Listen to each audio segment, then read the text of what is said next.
everyone, my name is Gretchen Roop and I'm going to be doing a persuasive speech on should welfare participants be required to drug test. This is for the University of Charleston in our speech class. So, should welfare participants be required to pass a drug test in order to receive their benefits?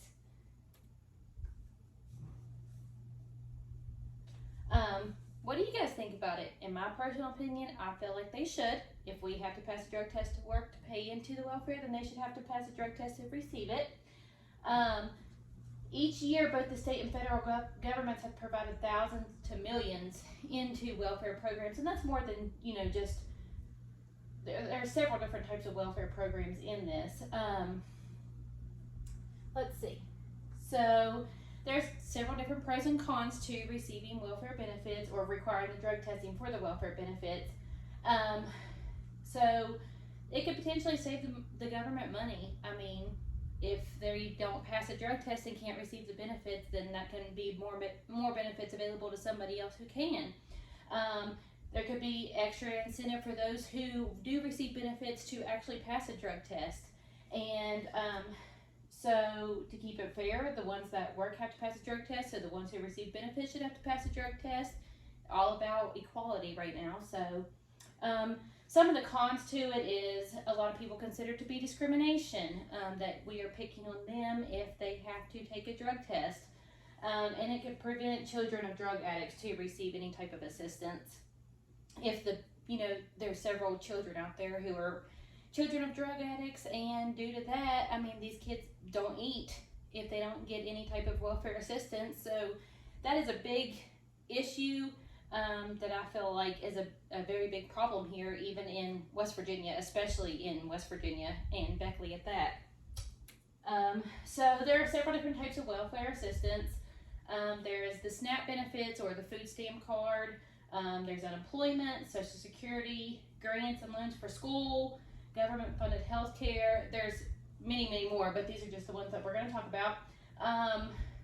The SNAP benefit seems to be the biggest thing.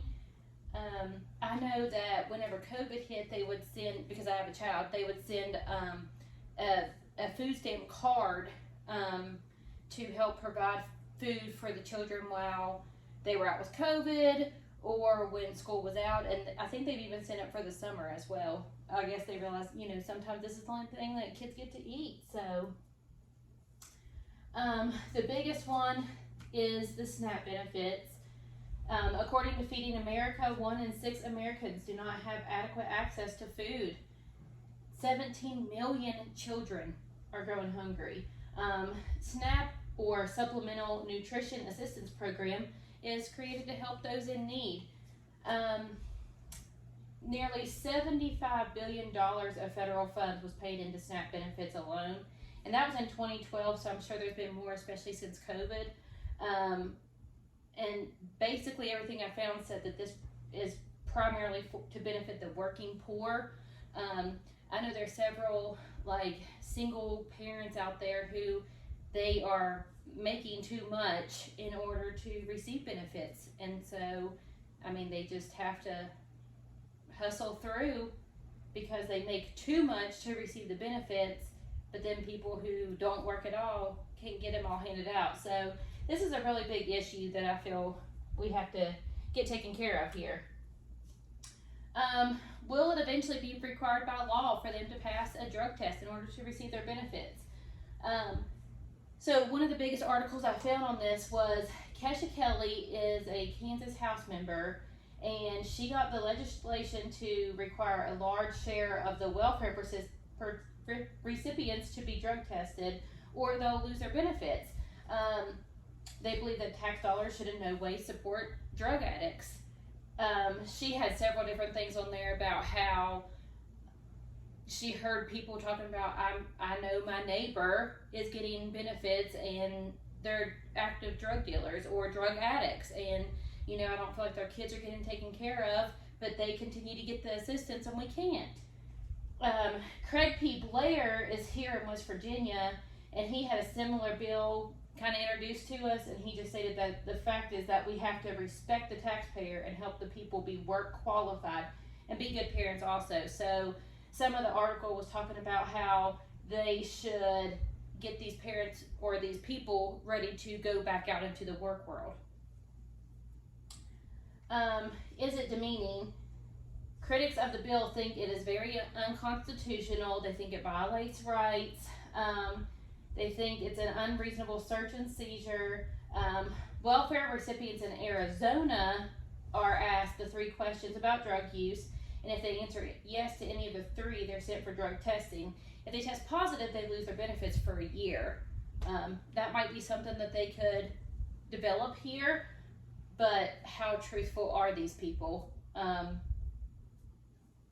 You know, that's always a question too. And then, is it worth the test?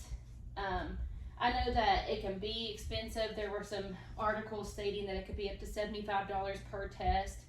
But if you think about it, if it's $75 per test, these people are getting $300, $400, $500 in benefits that the working people aren't getting. And again, we have to pass drug tests to work and to pay into this. So I really feel like it would even out. The cost of drug testing would even out with the eligibility of these people. If someone refuses the drug test, then I feel like they should lose their benefits. Because we would lose a job if we refuse a drug test.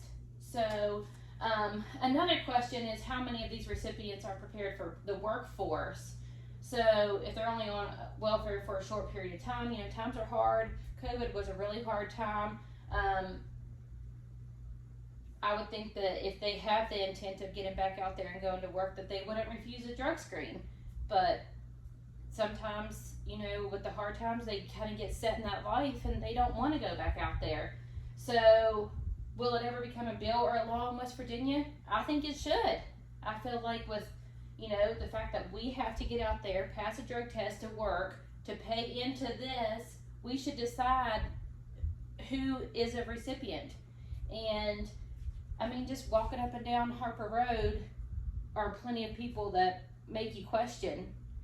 And so I just feel like this is something that needs to be passed. I feel like all of the recipients should have to pass a drug test in order to receive benefits, big or small. You hear of several recipients who trade their food stamp card for drugs, because the person who's dealing the drugs to them has kids at home that they need to feed. So they'll give them these drugs for the food stamp card. I mean, it's just insanity. So we need to put a stop to it, and I think we should start drug testing all of our recipients. Thank you.